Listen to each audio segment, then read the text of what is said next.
portals and opening the magical doorway. You open it, for example, every night when you enter the dream time, and death awaits as a magical doorway for the integrated spirit. You may access magical doorways in all sorts of other ways as well. Empowered imagination can open portals into other worlds. For example, both the writer and the appreciative reader of a great fantasy work can step through a portal and experience an alternative reality. One of the greatest magical portals is when a soulmate grants you access to their inner world. Oracles are designed to open portals into the plane of inner vision. Portals may open amid the haste and bustle of the mundane world. Sometimes we recognize the portal by its numinosity. It lights up in our mind's eye with an uncanny significance. Numinous objects, and numin means spirit, so something is numinous when it lights up in that way, as having an uncanny significance for us. Numinous objects are always worth investigating, but some should be approached with caution.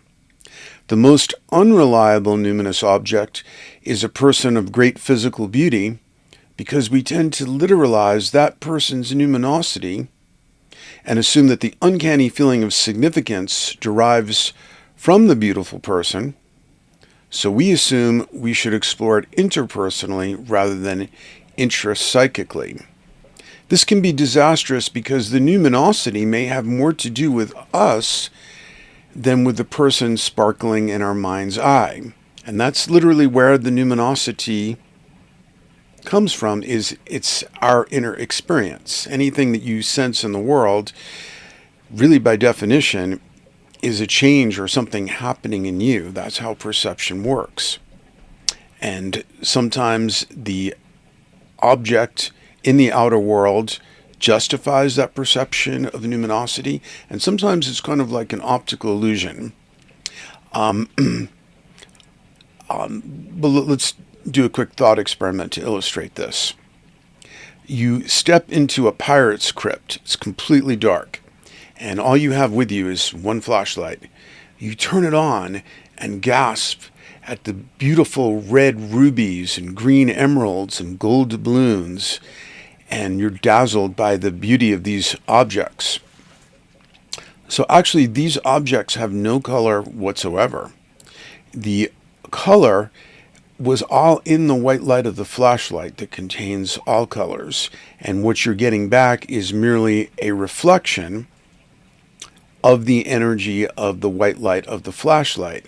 So similarly, it is in the mind of the perceiver that there is this potential for a numinous perception, and now something in the environment gives a radar return that lights up as significant. But if we were to really understand the magic, it's happening inside of us. It doesn't mean that what's out there may not be something that's cool or has its own merit. And this was something that Freud pointed out about, I'm speaking off the cuff here, about the difference between primitive man, what he called, and modern man in terms of how they perceived sexual excitement and of a haughty, a person who would elicit that fire in them. So the primitive person actually had a more sophisticated understanding in that they worshipped the fire itself, which is happening inside of them. And whereas the modern person worships the object, the haughty, the thing that creates the that seems to create the excitement in them. But so someone might say, "Oh, Britney Spears, she's so hot," but actually she's just a 2-inch pixelated phantom beneath a glass screen or something. So it's important when we find those numinous objects that we realize that we are also what imbues them with numinosity. And so, of course, even if the person you perceive as numinous It's really radiating from their core because there really is something special about them, and it's not merely their topography creating that false radar return like an optical illusion. They also may not be available, so you may want to see documents on my site like Stop the Hottie and Casting Precious into the Cracks of Doom. But other times the portal opening goes unrecognized because it comes as a seeming accident, as an irritating, annoying, disturbing, unsettling, or unexpected event. So sometimes portals open and it's not numinous in the pleasant, exciting way that we think of it. It's an irritating accident or something oppositional, but it's actually a crisis waiting to become an opportunity. It takes intuitive skill to recognize the accident as a window of creative opportunity. Windows of opportunity are opening and closing all the time.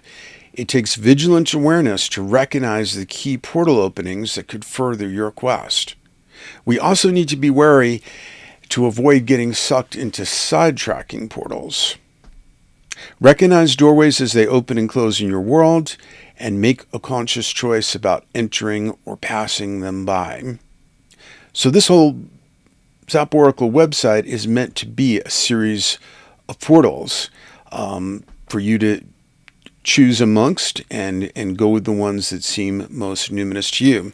But especially the ones related to this card. You're probably tired of seeing me point these out, but this is about the portal of death and of evolutionary metamorphosis, and you can read this book free on the website, right on the homepage. It's linked up, and then the portal that took me 45 years to realize was the most magical portal for me personally in the experience of creating it, and that takes you into other worlds than these.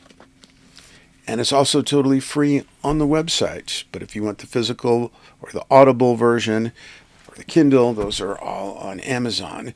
And then there are also at the end of this card links to some other documents that relate to the portal theme. And by the way, Parallel Journeys also contains portals in the story. So it's a way to see that idea embodied.